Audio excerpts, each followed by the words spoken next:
Hey guys, welcome back. This is Alexis Sofield, and in this video I'm going to show you what I made. I'm not going to show you how to do it, but I think a month or two ago I was talking about new products or new projects I have, and one of them being, as you can see back here, is this halter.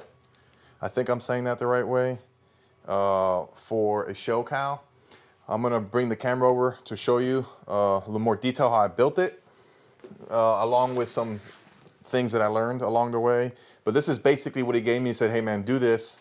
And I said, I'll give it a shot. So this is right up my alley. O-rings, chains, strap goods, buckles. So I figured, let me give it a go, and hopefully he'll be happy with the end result. But I'm gonna be honest and share with you some hiccups. Doesn't affect the functional use of the halter, but some things I do different. So let me change the camera angle and I'll show you. Bye. Alrighty, so every strap is made the same way, and that is 2 layers of 9-ounce. There's 2 layers of 9-ounce. Oh man, this focus job is really irritating. But there's 2 layers of 8 to 9 ounce. And one of the issues I had was this buckle. Hold on. It's always spam. But this buckle system here, I carried it over as far as the holes to be that thick. But if you notice down here, I kind of skived it down so it can weave through that buckle a little easier. And I stopped right at the first buckle. What I should have done was thin it down all the way from that first hole. From that first hole, I should have skived it down and thinned it out all the way so it goes through that buckle a little easier. Not a problem, it goes through the buckle. But it takes a little bit of work, and I thought about this when I was making it, but I kind of erred on the side of I want this to be more stout than too thin. So yes, it still works with this buckle. However, it might be a little bare to get to navigate at first until it breaks in. So that was one option. That was one issue there. The other issue is this brass plate. Now he wanted a brass plate. Well, he wanted a stamp. Just a stamp. But I said, hey man, why don't we go brass plate? I think that's gonna look really sharp. And he agreed. Now, if you notice this piece here, this is a nose. I'm not bending it yet because I had to glue it and the glue's not set just yet. So I'm gonna let him bend this the right way so it can go around the nose of the animal. But I don't wanna do that just yet because, like I said, the glue's not set. And you ask, why isn't it stitched? And that is one of the problems. So I thought it through, but I didn't. So I put this on the first layer of that leather. If you notice, the rivets don't go all the way through. Man, my focus job is the worst. My rivets don't go all the way through, okay? Now, I could have just made the holes, stitched this, and then put the plate on with the rivets going all the way through the bottom. But I wanted the animal not to experience that, the rivets, but you know, that's really not a big deal. You know, and I did it here, so what's the big deal? I used the flat side of the rivet on that, by the way. All right, that's why I put the flat side on the bottom. But that glue is contact cement, it's not gonna move.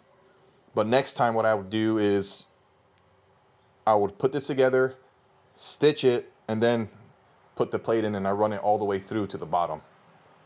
But like I said, this is not gonna be an issue, and if it is, and if you're watching, brother, I will just replace this one piece for you. It's not a big deal, and do it the right way. The other issue with the brass plate is that I had to drive to the tack shop to get it. I really would love to have the capabilities of doing this in-house, because I would actually offer this on my suspenders, radio straps, and all that. A nice clean brass plate like that, that would be ideal. But yeah, that is the halter. The other part that goes with it, I'm gonna see if I can do this. Let me see if I can do this way, is this lead. I made this lead to go with it. And this is a Weaver leather lead. This is actually stainless steel. I don't go that cheap nickel plated stuff. So this is all stainless steel, right? And I made this little handle to go with it. It's just 2 layers. I kind of thinned it down a little bit. So you're looking at about 2 8-ounce pieces that are weaved through and then riveted every 3 inches or so. So it gives you a nice 3/4 inch handle to pull. Now, I don't know how this runs, but I just reverse engineered the other one, and I believe it runs through,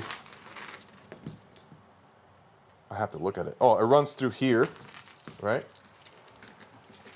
Then I've seen them before without this ring on the bottom. This is hard to hold, but I believe you run it through this ring down here, and then it snaps back on this ring there. So I believe that to be the way you run this, all right? Like I said, I'm not gonna bend this nose just yet until it dries. I'll let him do it. He's got the Keystone farm hands he can handle. But yeah, that's it, man. That is my little halter that I made. Let me give you a little outro. I'll leave this right here for a nice thumbnail. Does that look like a nice thumbnail? It should be bent a little bit, shouldn't it? Let's do a thumbnail job. This got to work itself out. All right, hold on. So that's it for this video. Hope you guys enjoyed it. I don't know if I'm going to be offering these or not. I have to find a more efficient way of weaving all this through, because I do not want this little piece here to be on the animal. I want it to be all flush. So I don't know. That took up a lot of leather to make this. So it's got to be almost worth just the material. I mean, there's a lot of material there. But yeah, that's all I got for you. Got some new stuff in the pipeline. Let me show you that real quick. Actually, I'm gonna take the camera off and show you. If you guys follow me on Instagram, you'll know what I'm talking about. But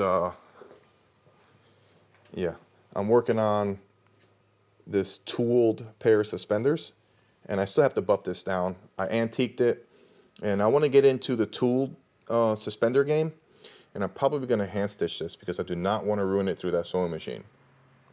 Okay, so that is what I'm working on. If you guys want to see more of that, I have to kind of learn the process a little bit better, and part of that is casing the leather. I've seen guys just sponge the top, but I think I want to case it completely. And let me show you. I've learned so much here, but this one is completely cased, you know, overnight, and that look how deep those impressions are.